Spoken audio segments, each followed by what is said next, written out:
Dios quiere que usted tenga en el día de hoy una fe de quilates.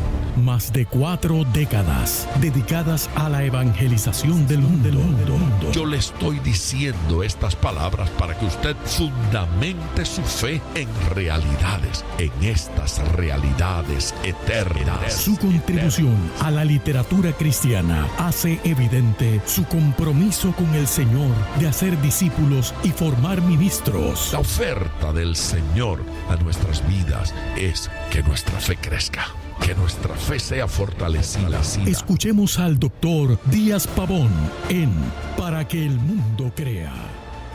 Reciba la paz del Señor con mi saludo. Bienvenido a otro programa de Para que el mundo crea. Soy el pastor Díaz Pavón y me siento feliz de compartir con usted en el día de hoy, confiando y pidiéndole al Señor que este programa le sea de inspiración, que este programa le bendiga y le edifique. Gracias a todos los que continuamente se unen a esta transmisión y prestan atención a lo que estamos compartiendo. Sepa que sus peticiones y sus cartas no las tomamos de forma superficial, sino que le damos importancia. Cada una de sus cartas las estamos leyendo. Cada una de sus peticiones las estamos presentando delante de Dios.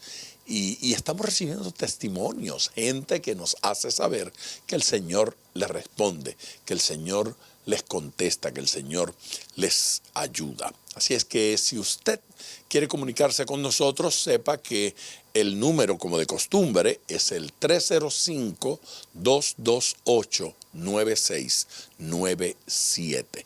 Ese es nuestro número y puede llamar ahora mismo. Hay hermanos y hermanas listos y listas para atender su llamada telefónica. Ellos están atentos a cada llamada y la toman responsablemente.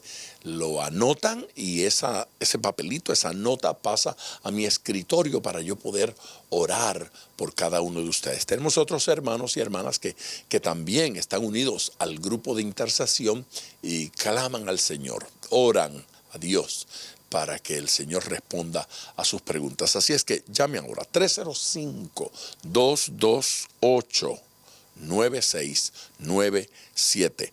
Salvador de generaciones. Ese es el tema de nuestro mensaje en el día de hoy. Así es que preste atención a esta palabra y crea que el Señor Jesucristo le va a hablar. La primera parte la vamos a recibir hoy, mañana vamos a continuar con este sermón. Pero vamos al púlpito y escuchemos la primera parte del sermón, Salvador de generaciones. Metió las manos en mi pecho y lo abrió, buscando mi corazón.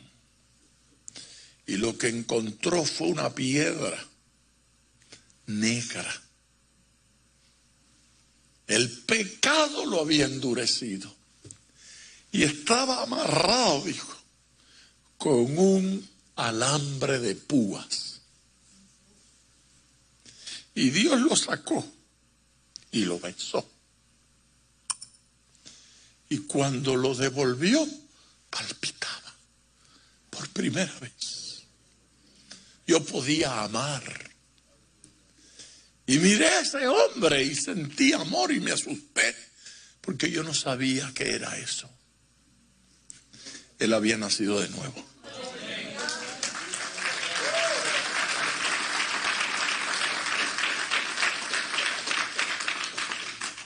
Es interesante porque durante los otros sermones la gente había aplaudido y había dicho gloria a Dios. Y yo no sabía lo que estaba pasando, porque cuando ese muchacho comenzó a hablar, yo caí tirado al suelo de rodillas, con la cara pegada al suelo, llorando, y no podía contenerme. Así fue. Era un testimonio real. Era un testimonio vivo. Es verdad que había nacido de nuevo. Y yo recuerdo la primera vez que yo escuché a David Wilkerson predicar. Fue en un estadio. En esos años era común que los predicadores fuésemos y apoyáramos a otro predicador. Ya no se practica tanto. Estábamos ahí un grupo de evangelistas y nos habíamos sentado en la primera fila. Y Wilkerson tomó el micrófono. Sin saludos disparó una pregunta inesperada para mí. ¿Cuál es el lugar más peligroso para sus hijos? Hizo una pausa, segundos que parecían horas. No dijo nada, miraba la multitud, eran miles de personas. A mí me parecía que teníamos una pantalla en la frente y que se nos veía la respuesta. ¿Cuál es el lugar más peligroso para sus hijos? Y después de la pausa dijo, se equivoca. Usted está equivocado. El lugar más peligroso para sus hijos no es la calle. No es la esquinita esa donde se juntan los muchachos del barrio para hablar basura, consumir droga, emborracharse. No es ese. Usted lo cuida de ese, pero ese no es el lugar más peligroso. El lugar más peligroso para su hijo no es la escuela, no es el colegio y no es la universidad tampoco. El lugar más peligroso para un niño es la casa, el hogar. Nuestros hijos se salvan o se pierden en casa. Allí conocen a Dios o no lo conocen. Allí se forman o se deforman. Allí se malforma el carácter o se fabrica carácter.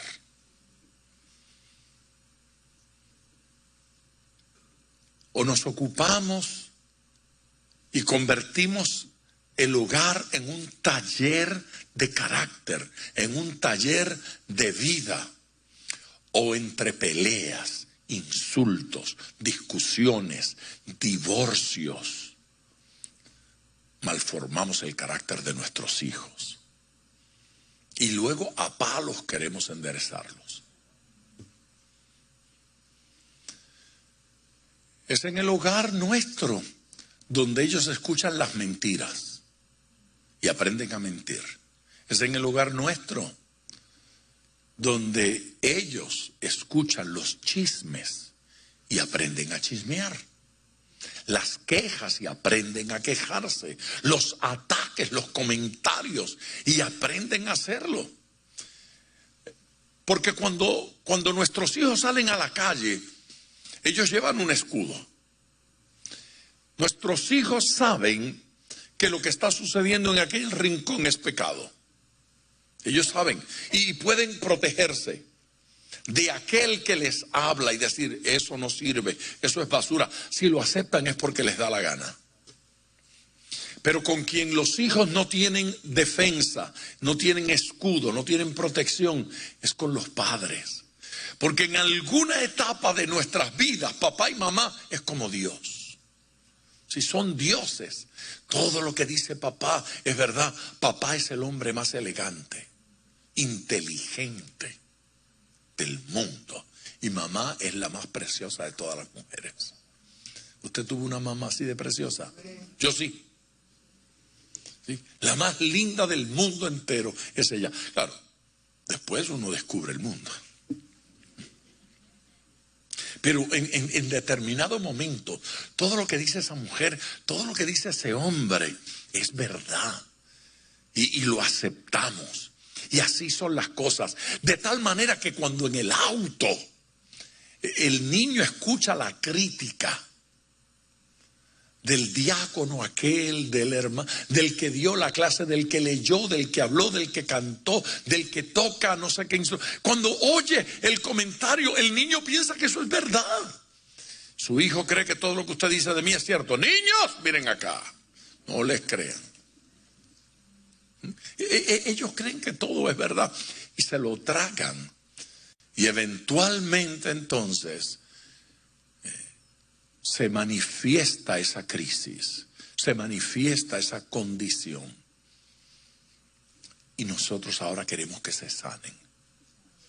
Pero los hemos malformado. Descubrir que el hogar es un taller del carácter es uno de los más importantes descubrimientos que podemos tener como cristianos y como padres. Capítulo 11 de la carta a los Hebreos, versículo número 7. Por la fe Noé, ¿lo hizo por qué? Diga, por la fe. Por la fe Noé, siendo advertido por Dios acerca de cosas que aún no se veían, preparó un arca para la salvación de su casa. Un arca para la salvación de su familia, por la cual condenó al mundo y llegó a ser heredero de justicia, que es según Dios. Poderoso.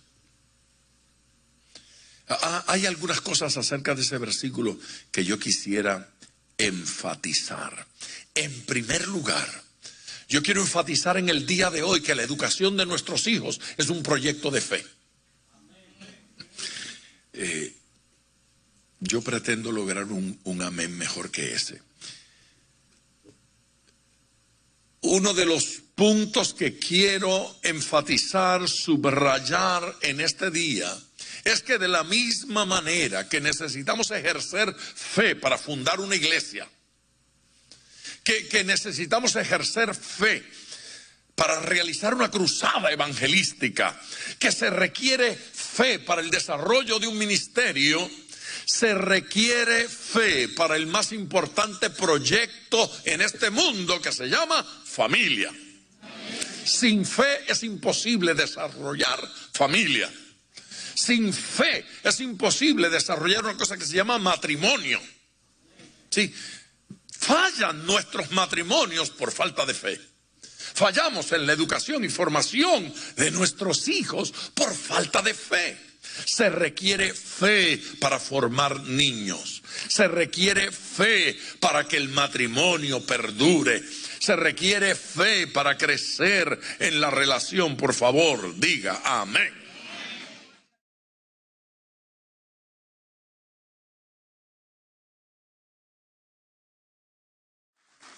La otra cosa que es necesario enfatizar en el día de hoy es que Noé no construye un arca para salvar los animales. El propósito no fue la salvación de la fauna. El propósito fue la salvación de su familia. Pero volviendo al capítulo 6 de Génesis, es necesario mirar que el versículo 9 dice que este muchacho era justo y era perfecto en medio de esas generaciones a las cuales en el próximo versículo llama corruptas y llama violentas. Y violentas como no hemos visto nosotros, sociedad violenta. Porque esta gente era más violenta que los de Sodoma y Gomorra. En el caso de Sodoma y Gomorra, Dios decidió destruir varias ciudades. 6, 7, 8 ciudades. Una región de ciudades corruptas. El resto del mundo se salvó en el tiempo de Noé. Dios decidió acabar con todos los seres humanos. Acabar la humanidad. Son todos corruptos, son todos violentos. ¿Se imagina en qué clase de ambiente se crió Noé? ¿Puede usted imaginar de qué hablaban los muchachos del barrio cuando Noé salía a jugar baloncesto? ¿Usted se imagina el vocabulario de los muchachos? ¿Usted se imagina cómo era ir a trabajar en los tiempos de Noé. Y nosotros nos quejamos de nuestro trabajo. Gente me pide la oración: pastor, ore para que Dios me dé un mejor trabajo. Usted no sabe el ambiente de mi trabajo. Mi jefe no sé qué. Tengo unos compañeros de trabajo, unas compañeras, son una cosa terrible. Corrupción, malas palabras, insinuaciones, infidelidad. Oh, usted no tiene una idea, yo no. Pero créame que estoy convencido de que Noé sabría, si estuviera aquí con nosotros, de qué usted está hablando. Él escuchó cosas peores que las que usted escuchó. Él participó, vio, tocó, lo rodeó. Un ambiente peor, aleluya. Pero eso no fue la excusa para que Noé fuera igual que los demás. Este muchacho nadó contra la corriente. Su generación no lo pudo cambiar. Su generación no lo pudo afectar. Sus vecinos, sus compañeros no lo pudieron. Él decidió ser diferente. Yo creo que una de las cosas más difíciles por las cuales debieron haber atravesado los hijos de Noé tenía que ser la conversación con los amiguitos. ¿Y por qué tu papá está construyendo un barco en este monte? Ese viejo tuyo está loco, aquí no hay mar. ¿Y qué va a hacer tu papá con ese barco? Se lo va a echar al hombro para llevarlo al mar. Sería terrible pasar años junto a un padre que está construyendo un barco porque habrá un diluvio. ¿Sí? Esto es como predicar la segunda venida de Cristo. Y la gente dice: ajá, yo llevo toda la vida escuchando eso de que Cristo viene y no ha venido. ¿Sí? Y se burlan de uno. Bueno, si usted no lo predica, no se burlan de usted. Ahora, ser el hijo de un predicador de la segunda venida de Cristo resulta difícil. No es cierto. Tenía que ser incómodo para los hijos de Noé. Tiene que ser incómodo para los hijos de un ministro que los demás niños los inviten a ir a lugares y ellos tener que decir una y otra vez: mi papá no me deja. Oye, vamos a... mi papá no me deja. ¿Por qué no vamos a hacer tal cosa? Mi papá no... Si mi papá se entera. En algún momento los hijos de un pastor tienen que preguntarse: ¿y los hijos de un cristiano? ¿Por qué nosotros no podemos ser normales? Porque este mundo, esta generación decidió que la norma es que se pueda ser gay, que pueda tener sexo con mi novia o novio, que mamá me dé condones todas las mañanas para ir al colegio. Y esto es ser normal. Pero papá, ¿por qué no podemos ser normales? Porque este planeta, este mundo y esta generación decidió que el pecado es la norma. Y aunque el mundo decida que el pecado es la norma y la cosa absurda y ridícula parezca ser la santidad, Dios aprecia la santidad. Y nuestra respuesta tiene que ser a Dios. Y no al ambiente, ¿sí? Y no a lo que la gente quiere creer que es normal y que es bueno. La palabra de Dios es verdad absoluta. Los que aman al Señor lo alaban.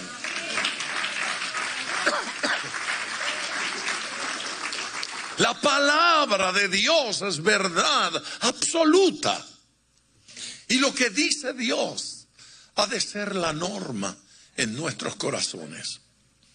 Yo puedo entender que la gente diga cosas como: yo no he visto a Dios, ¿cómo voy a creer en Él? ¿Sí? A mí Dios no me ha hablado, ¿por qué voy a creer en Él? Yo no lo he visto, no lo he tocado, a mí no me ha hecho nada, ¿cómo voy a creer en Él? Mire, toda experiencia de fe contiene un elemento de duda. Yo sé que no pudo decir amén, pero por dentro dijo, es verdad. Y yo quiero repetir esto, toda experiencia de fe contiene un elemento de duda. Siempre. No es verdad. Pregúntele a Abraham, el padre de la fe. Vas a tener un hijo. Sara, y vas a concebir. Parece que Dios no se dio cuenta de qué edad yo tengo. No tengo menstruación ya. Estoy viejita. El viejito dijo, ¿quién? ¿Yo? 90 años y pico. Toda experiencia de fe tiene un elemento de duda. En algún momento, cuando estamos orando por el enfermo, dudas asaltan. En algún momento, en medio de un gran proyecto de fe, las dudas asaltan. No se trata de que no dude, se trata de batallar contra la duda. Y creyó en fe, dice Romanos 4, en esperanza contra esperanza. Eso supone la batalla de la fe. Eso supone una guerra de fe. Que de un lado Dios dice lo voy a hacer y del otro lado las circunstancias dicen imposible. Y uno mira para allá y mira para acá. Y uno tiene que tomar una decisión. Mire, el campo de batalla se llama mente. De un lado los argumentos divinos y del otro lado los argumentos de la carne. Pero ese campo de batalla que se llama mente es mío. Es mi mente, es mi territorio. El campo de batalla me pertenece a mí. Yo decido quién gana. Lo voy a repetir, yo decido quién gana. O me voy a favor del diablo y le digo, es verdad, yo no creo en nada de esto. O me voy a favor de Dios y digo, no importa cuántos argumentos el diablo traiga, yo le creo a Dios.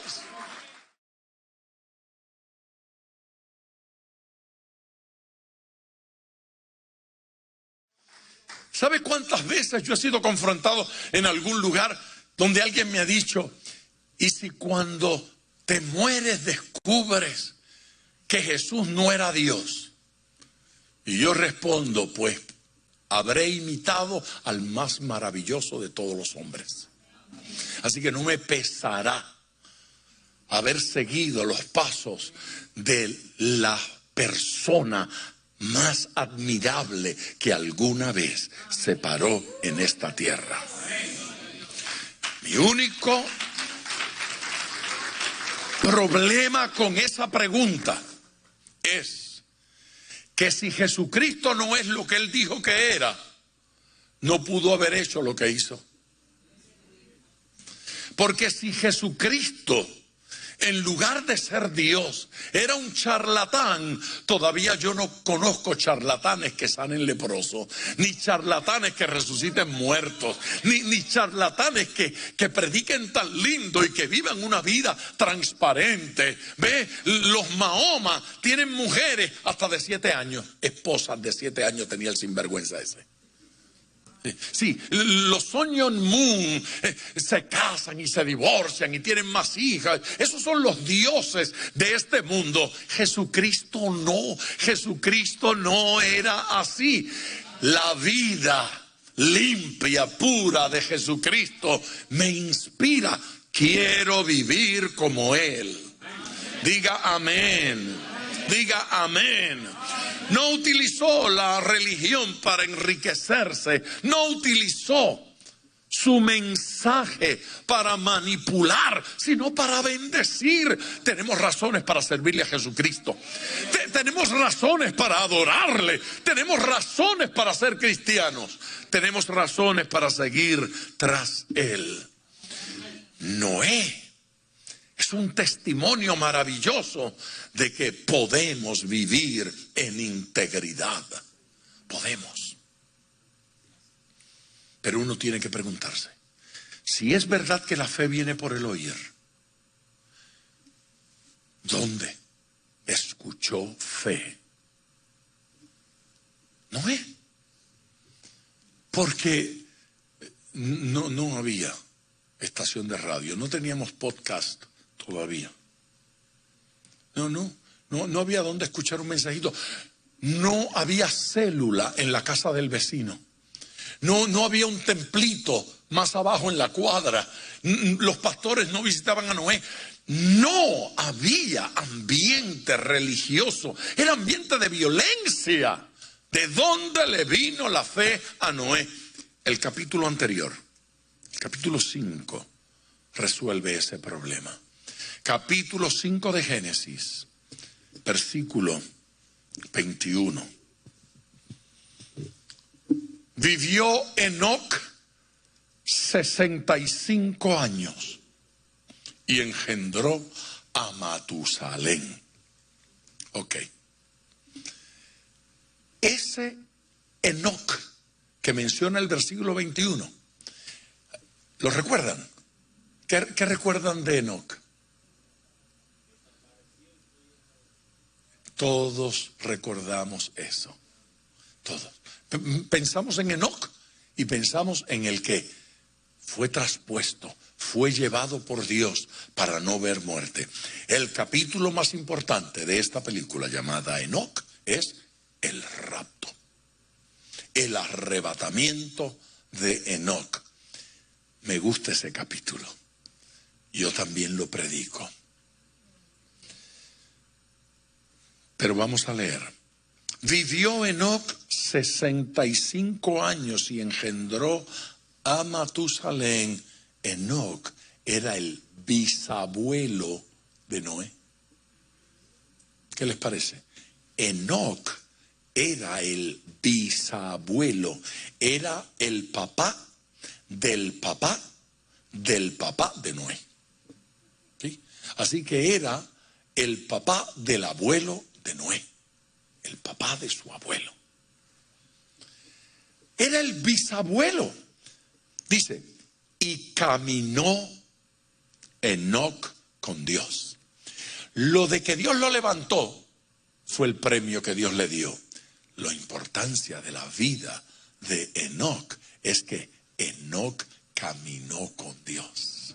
¿Cuántos quieren caminar con Dios? Dígalo, cierra sus ojos y diga, yo quiero caminar con Dios. Yo creo que todos lo debemos decir con fuerza. Diga, yo quiero caminar con Dios. Y caminó Enoc con Dios después que engendró a Matusalén. O sea que con Matusalén no acabó la historia. Siguió caminando con Dios. 300 años. Y durante esos años, esos 300 años, engendró hijos e hijas. Tiempo para engendrar muchos. Y fueron todos los días de Enoc 365 años. Caminó pues Enoc con Dios y desapareció porque le llevó Dios. Okay. Así es que lo que la Biblia presenta es que en medio de la sociedad ya violenta, un hombre llamado Enoc que fue fiel a Dios. Amén. Que fue íntegro, que vivió en rectitud. ¿Dónde está, a mi juicio, la gran enseñanza de la vida de Enoc? Que el versículo no dice, se escondió Enoc con Dios. El versículo no dice, se encerró Enoc con Dios. Es que la gente piensa que los santos son personas que viven escondidos en una cueva. Que los santos, que los rectos, que los íntegros. ¿Usted me está oyendo? Son anacoretas que viven en la montaña, en un monasterio escondido, ¿sí?, para no contaminarse. La gente piensa que para ser santo hay que vivir en culto todo el día. Sería bueno vivir en el templo. Ah, pastor, es que usted no ha ido a mi trabajo. Usted no sabe lo que pasa en esa oficina. Les roban a uno los clientes, hablan mal de uno por la espalda, dicen chisme, son infieles a los maridos, son infieles a las esposas, hacen chistes sucios y cochinos, maltratan a uno. Es terrible, pastor. Usted no sabe, tal vez yo no sé, pero yo le aseguro que este Enoc sí sabía y que este Noé sí sabía, porque este pasaje no dice que Enoc estaba escondido en una montaña, allí no dice que estaba escondido en una caverna, allí no dice que construyó un convento, allí dice que tenía esposa. Sorpresa, se puede ser santo y casado al mismo tiempo. ¿Qué tal? No, tiene que ser sin casarse, con un hábito de pie a cabeza.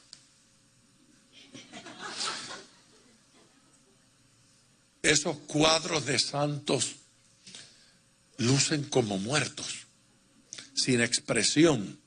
Da la impresión de que no hubo santo alegre. ¿No es cierto? Una cosa espantosa. Ese no es el cuadro bíblico.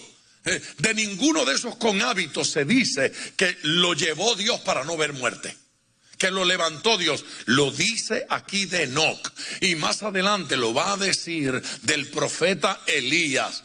En ambos casos, gente que no estaba escondida en una cueva, gente que no se encerró en un convento, gente que no se metió en un cuartucho para no ver las cosas tentadoras del mundo. No, este Enoc era santo, casado, saliendo a trabajar todos los días, teniendo que traer el sustento de su familia, educando a sus hijos, criándolos, ¿sí?, atendiendo los problemas del diario vivir, viendo las personas que subían y bajaban, las tentaciones, oyendo historias e invitaciones a cosas, pero en medio de eso, él decidió caminar con Dios. Caminó con Dios. Si existió un hombre llamado Enoc, entonces usted y yo podemos caminar con Dios en este siglo. Si pudo Enoc y pudo Noé, nosotros también podemos. Y Cristo no había muerto todavía. Y nosotros tenemos la ventaja de que ya Jesús dio su vida por nosotros. No había ocurrido Pentecostés. El Espíritu Santo no había sido derramado. Los cuerpos de estos hombres no eran el templo del Espíritu Santo. Su cuerpo es el templo del Espíritu de Dios. Dios nos ha enviado un abogado para que esté con nosotros, para que nos acompañe, para que nos ayude. Tenemos un recurso extraordinario, esa presencia del Espíritu Santo en nuestra vida, en nuestra experiencia diaria, alguien que le dé gloria a Dios.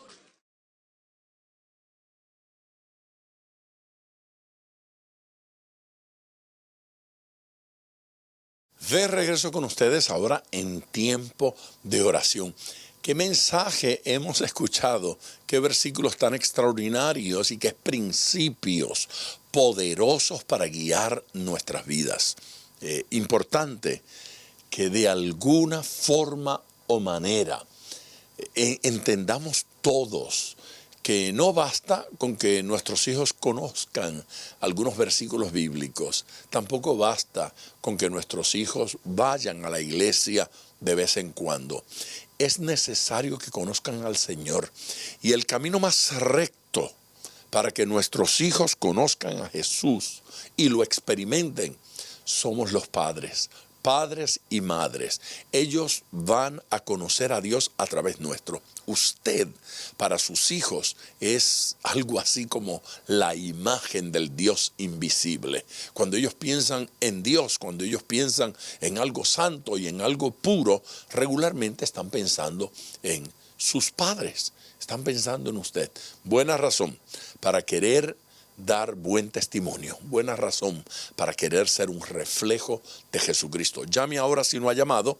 El número es el 305-228-9697. Quiero orar con usted por su petición, por su necesidad. 305-228-9697. Padre Celestial, gracias por lo que haces en medio nuestro. Gracias por tu manifestación, gracias por tu poder. Gracias, Señor, por tu bendición enorme, por tu bendición gigantesca en nuestras vidas. Gracias, Señor Jesucristo, por tu palabra que fluye de manera transparente, de manera gloriosa. Y gracias, Señor, porque hay respuesta a esta oración. Gente que llama, gente que se comunica y gente que ha creído, Señor, que tú vas a responder. Por eso ahora te pedimos que tu poder se manifieste a favor de ellos, que tu gracia los alcance, que tu poder sanador, libertador, que la paz tuya inunde los corazones. En el nombre de Jesús, nuestro Señor. Amén. Gracias, gente, por su sintonía. Gracias por acompañarnos. Mañana estoy aquí nuevamente en un programa como este para que el mundo crea. Bendiciones. Gracias por sintonizar Para que el mundo crea con el Dr. Díaz Pavón. Nuestro ministerio desea brindarle acceso a este programa descargando gratuitamente la aplicación DPM Radio. Para oración, comuníquenos su necesidad llamando al 305-228-9697. 305-228-9697 o en las redes Facebook e Instagram bajo Díaz Pavón Ministries.